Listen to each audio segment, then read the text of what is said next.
Luke what? 14. Thank you.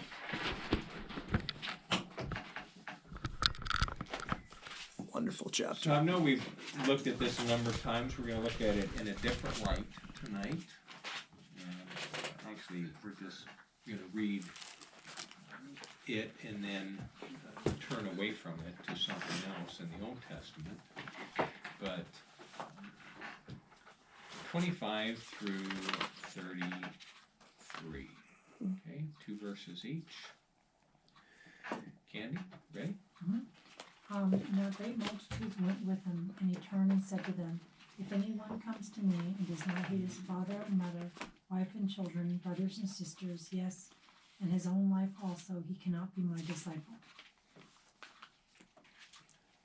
And whoever does not bear his cross to come after me cannot be my disciple. For which of you, intending to build a tower, does not sit down first and count the cost, whether he has enough to finish it? Lest perhaps after he hath laid the foundation and is not able to finish it, all that behold it begin to mock him, saying, this man began to finish the building, or the build, and was not able to finish. Or what king, going to make war against another king, does not sit down first and consider whether he is able with 10,000 to meet him who comes against him with 20,000? Or else, while the other is still a great way off, he sends a delegation and asks conditions of peace. So likewise, whoever of you does not forsake all that he has cannot be my disciple. Interesting. Look at verse 33. This is kind of a side note to what we're looking at, not to get distracted. But so likewise, that ties in with what was previously said, right? Mm-hmm. About that the illustration that he uses about counting the cost and so he's likening what he's about to say to what he just said. And what he's about to say is not just counting the cost, that it may cost this much or that much. He's telling us it's going to cost you everything. Okay? But what I want us to look at is these 3 demands that Christ makes upon any and all that would follow him. And we've looked at these. You're in 4th semester. We've looked at these, I don't know, 10 times maybe, if not more, in one respect or another. But the 3 of them, the first one, that of being loving him supremely above anything, anyone else, including ourselves, dying to self and forsaking all. And what we have to understand, and I know you know this, but I'm going to impress it on you in light of what we're looking at tonight. They're non-negotiable. They are not to be minimized. They're not to be lessened. They're not to be... This is his demands of any and everyone that would follow him. And the reason I'm stressing this is because we're going to turn to Exodus in just a moment, because what we're focusing on tonight is the attempt by the enemy and the flesh and the world to tempt us to compromise his demands on us. Okay? These are very clear,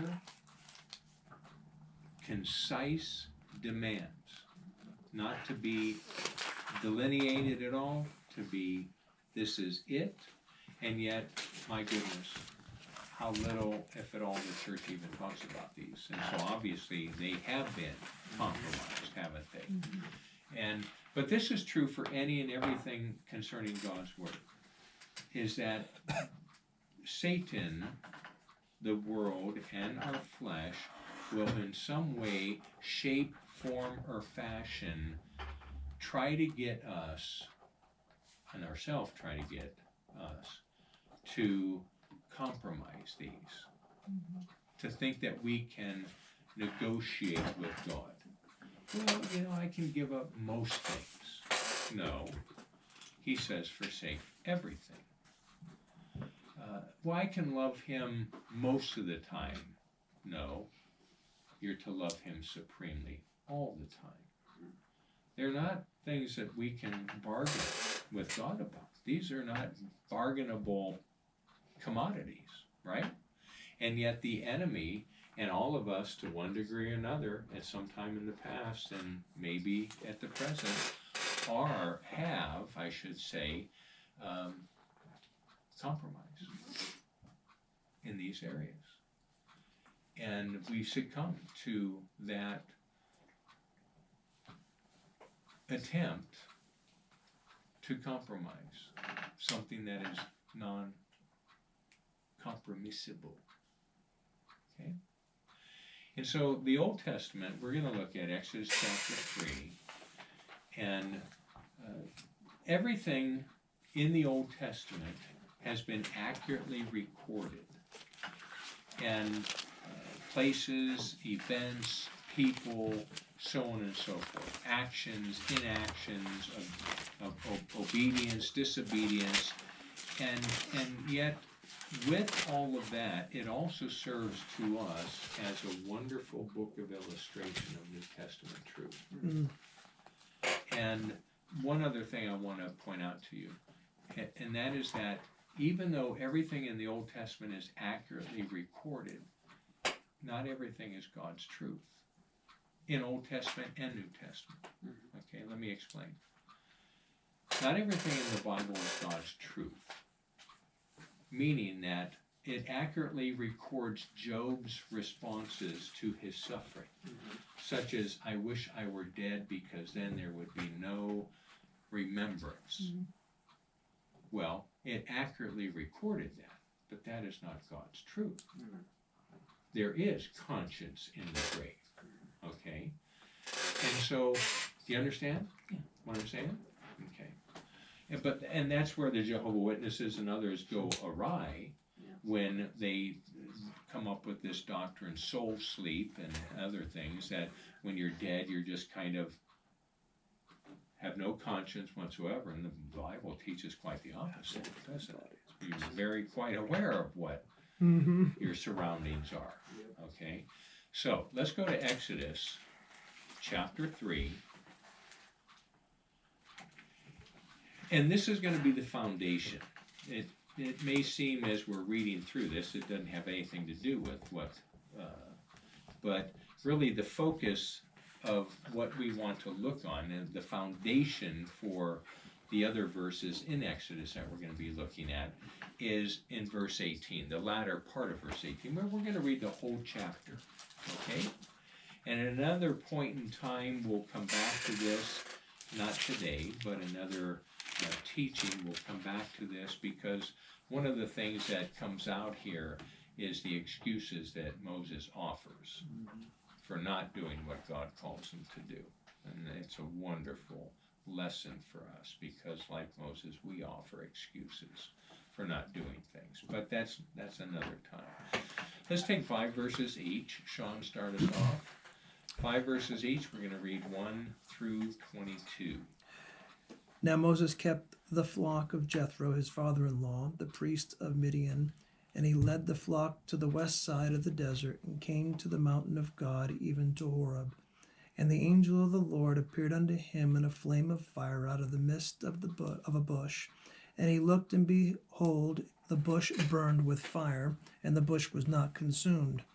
And Moses said, I will now turn aside and see this great sight, why the bush is not burnt. And when the Lord saw that he turned aside to see, God called unto him out of the midst of the bush, and said, Moses, Moses. And he said, Here I am. And he said, Draw not near here. Put off thy shoes from off thy feet, for the place whereon thou standest is holy ground. Moreover, he said, I am the God of your father, the God of Abraham, the God of Isaac, and the God of Jacob. And Moses hid his face, for he was afraid to look upon God. And the Lord said, I have surely seen the oppression of my people who are in Egypt, and have heard their cry because of their taskmasters, for I know their sorrows. So I have come down to deliver them out of the hand of the Egyptians, and to bring them up from that land to a good and large land, to a land flowing with milk and honey, to the place of the Canaanites and the Hittites and the Amorites and the Perizzites and the Hivites and the Jebusites. Now therefore, behold, the cry of the children of Israel has come to me, and I have also seen the oppression with which the Egyptians oppress them. Come now therefore, and I will send you to Pharaoh, that you may bring my people, the children of Israel, out of Egypt. But Moses said to God, Who am I, that I should go to Pharaoh, and that I should bring the children of Israel out of Egypt? So he said, I will certainly be with you, and this shall be a sign to you that I have sent you. When you have brought the people out of Egypt, you shall serve God on this mountain. Then Moses said to God, Indeed, when I come to the children of Israel and say to them, The God of your fathers has sent me to you, and they say to me, What is his name? What shall I say to them? And God said to Moses, I am who I am. And he said, Thus you shall say to the children of Israel, I am has sent me to you. Moreover, God said to Moses, Thus you shall say to the children of Israel, The Lord God of your fathers, the God of Abraham, the God of Isaac, and the God of Jacob, has sent me to you. This is my name forever, and this is my memorial to all generations. Go and gather the elders of Israel together and say to them, the Lord God of your fathers, the God of Abraham, of Isaac, and of Jacob, appeared to me, saying, I have surely visited you and seen what is done to you in Egypt. And I have said I will bring you up out of the affliction of Egypt to the land of the Canaanites and the Hittites and the Amorites and the Perizzites and the Hivites and the Jebusites, to a land flowing with milk and honey. Then they will heed your voice, and you shall come, and you and the elders of Israel, to the king of Egypt, and you shall say to him, The Lord God of Hebrews has met with us. And now, please, let us go 3 days' journey into the wilderness, that we may sacrifice to the Lord our God. But I am sure that the king of Egypt will not let you go, no, not even by a mighty hand. So I will stretch out my hand and strike Egypt with all my wonders, which I will do in its midst. And after that he will let you go. And I will give this people favor in the sight of the Egyptians, and it shall be when you go, that you shall not go empty-handed. But every woman shall ask of her neighbor, namely of her who dwells near her house, articles of silver, articles of gold, and clothing, and you shall put them on your sons and on your daughters, so you shall plunder the Egyptians. Okay, so let me draw your attention to verse 18, the latter part. Like Jesus' words in Luke chapter 14, those three very clear, non-negotiable demands, God gives Moses three very clear, non-negotiable demands that are not to be altered, not to be compromised, not to be minimized, and they must be met. What are they? Well, number one, let us go. This is what Moses would say to Pharaoh. And this is what you have to understand. That the verses we're going to look at after this, these very three things is what Satan, through Pharaoh, will offer a compromise to. And just like he does with us, well, you don't have to love Christ supremely all the time. You don't have to die to yourself all the time. Live a little bit. And just very subtle compromises that he offers to us. Okay? Number two, 3 days journey into the wilderness. And number three, that we may sacrifice to the Lord our God. Okay? Write them down, mark them down, whatever it is, because these, just like the three in Luke chapter 14, we are not to attempt to do anything less than what God says. Just a point of importance is that the number of times God tells Moses who it is that's going to do all this. Verse 8, I am come down to deliver them out of Egypt. It's not Moses. Moses is the instrument. God is the one that's going to do the deliverance. And the reason I'm bringing this out to you is that it's the Lord that will enable us to do what? Love Him supremely. It's the Lord that will enable us to die to self. It's the Lord that will enable us to forsake everything to follow Christ. And it's the Lord that will enable Moses and all the children of Israel to go worship the Lord 3 days' journey and not to compromise. Look at verse 10. I will send thee unto Pharaoh.